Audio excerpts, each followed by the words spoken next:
From sandworms to the Sardaukar, it seems like there's always something trying to kill you on Arrakis. But today we're going to be talking about your next biggest threat, the players.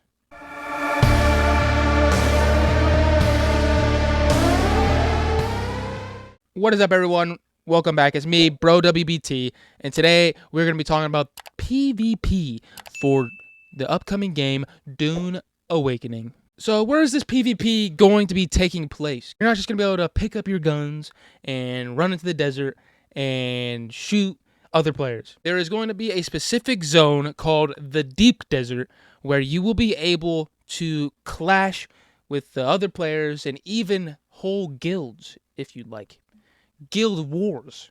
Why would you even want to come to this place? Why would you even want to join these PvP battles and all this skirmishing? Well, there are plenty of benefits and rewards, such as very valuable items.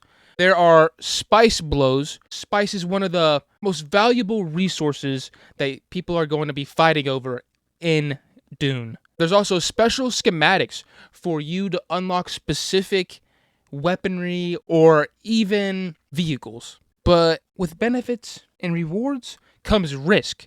And those risks, they're going to be ring-mouth sandworms, which there are two different types, which we'll go over in a different video.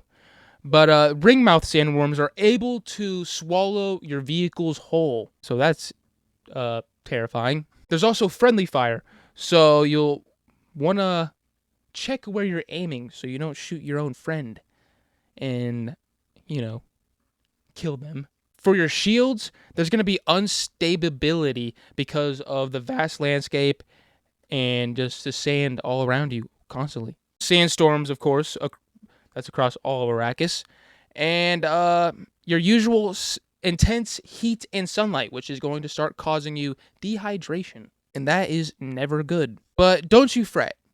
There is a specific strip that protects players and is a combat-free zone, so you can ready up, get all your gear and friends together to make sure that your visits to the Deep Desert are more successful. But there will be server caps, which you'll be able to tell there will be natural things going on, such as sandstorms to drive people out.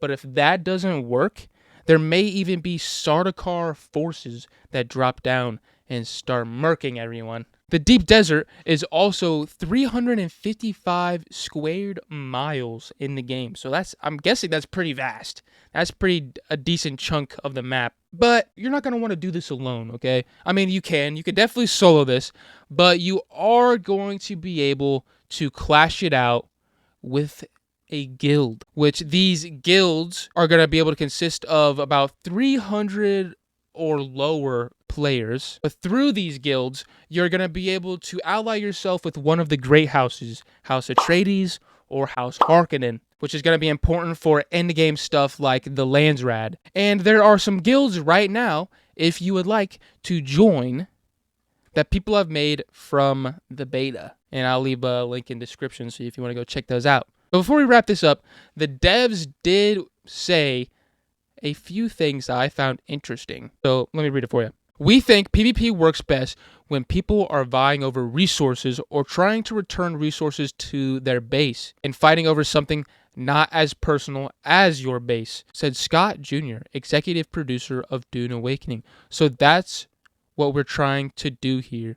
One of the approaches with PvP we wanted to take in Dune was to pull people away from competing and fighting over bases and destroying each other's things, and instead have them competing over resources in the world at locations. So that doesn't mean you're not going to be able to destroy other people's bases and stuff. I guarantee if they build them in the Deep Desert, which I don't know why you'd want to do that anyways, but they will not be safe, I don't think, and you will be able to destroy each other's bases in the Deep Desert. So if that is your thing, then look forward to it. If it's not, don't build your base in the Deep Desert. And one more thing you're going to be able to look forward to is that there is no full loot in PvP, meaning players will not lose all of their items upon death. I'm pretty sure the only time that can happen is if you are swallowed by a sandworm, which just rid of everything. And there'll also be a weekly Coriolis storm, which wipes the area and basically resets it. So the map will almost be reset every week, which is nice. Which you don't have to worry about. Which again, I don't think you'd want to build your base on the deep desert, but it is nice to know that there's going to be fresh stuff. I think that's really all I had for us today. Thank you guys for watching. If you guys are liking my Dune content, give me a like. If you're really liking it, hit that subscribe button. But either way, people, we will see you on the next video. Goodbye.